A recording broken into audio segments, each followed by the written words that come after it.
Thank you, Dirk. Hello, everyone. I'm very glad to be here. I only have 10 minutes to talk today, so my hope is that you take the invitation that I will make you, the invitation to talk, the invitation to connect, the invitation to coordinate and to work together. I'm here to talk about social, and I believe we all care about the same thing here. We care about the future, and I believe we have all that in common.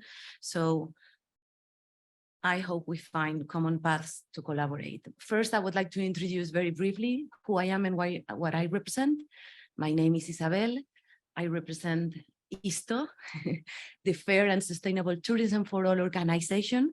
We were born in 1963, so we have been for next year 60 years advocating for accessible tourism for all. Our headquarters are in Brussels. We are also in Montreal. So I'm glad to see we have friends from Canada too.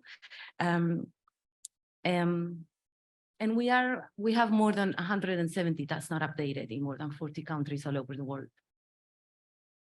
What we do is promote accessible tourism to everyone, but to be consumed in a responsible way. So responsible tourists encounter responsible destinations.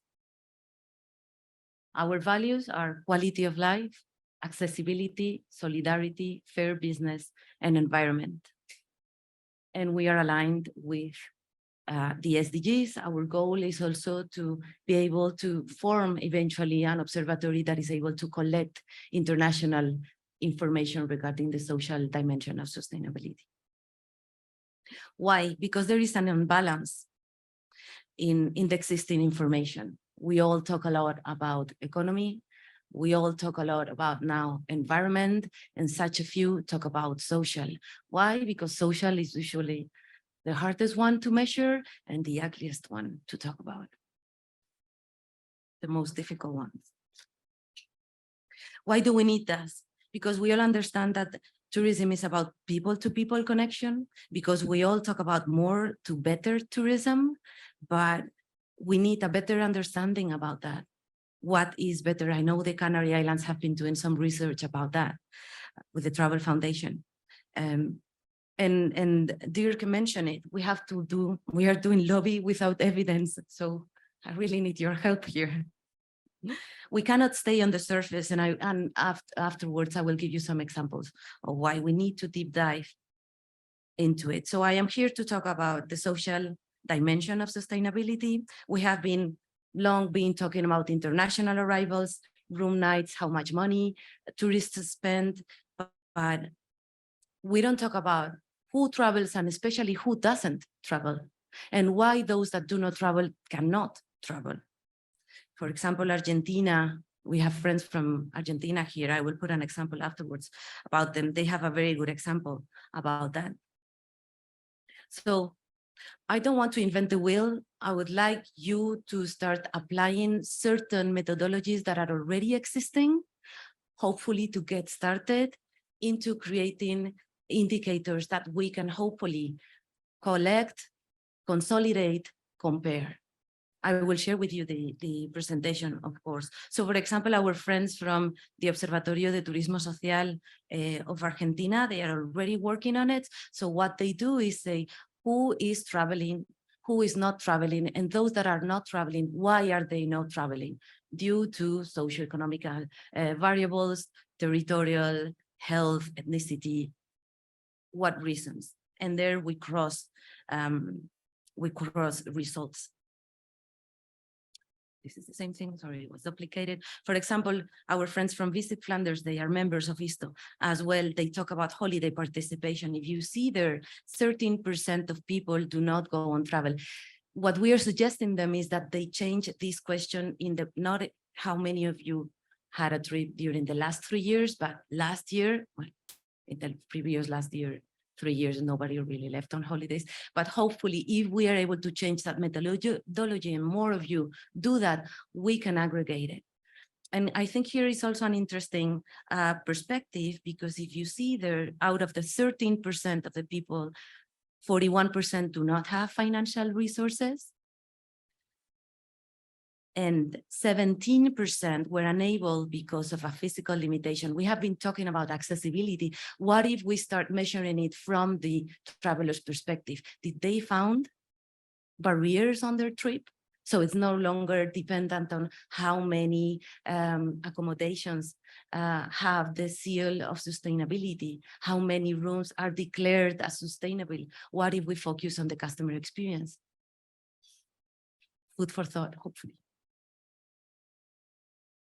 Another ratio that we really like is from the Observatory of Tourism of Barcelona. They are here, they shared it with us, and they are designing a ratio between women and men's wages in the tourism industry. We talk about gender equality. At ISTO, we have a specific working group on that. But again, we would like to have indicators that we can aggregate. Another very good example that we found is the percentage of residents who consider that tourism is rather beneficial for the destination. Again, from Barcelona. Thank you for sharing it with us. But there are many more from different perspectives, from the travelers, the social accessibility to tourism, that is the one that I was presenting, but the impact on life quality and health. We have a lot of data, but it's dispersed on the impact on people's life quality when they go on holidays, the impact on health issues that then decrease the amount of medicines that they take. This has a huge impact, for example, in vulnerable minorities, such as the seniors. We have research from Spain, we have research from Chile, for example. We also can measure, we also can talk about people, the working quality, the mental health. For example, I was saying, if we stay in the surface, for example, if we go to Cancun and we only talk about the working percentage of people under 26, we were talking about it in Mexico, right? Their government or regional destinations would be very glad. But if we look further at it, and for example, we compare it with the amount of mental health issues of people under 26, that it raises very much, specifically during the high season, then we will understand that working conditions and working quality are not so good. So what do we stay with? Let's take the next step to each indicator.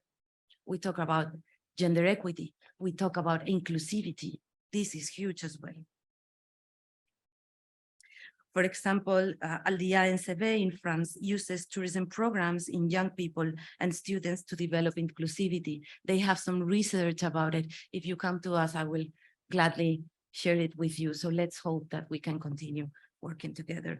In Australia, we have another member named the Magic Foundation, and they work with women that come from vulnerable situations to insert them in work through tourism, because it gives them another perspective, and it has a huge impact on their overall self-esteem and their overall well-being, and this reactivates other things that we do not measure.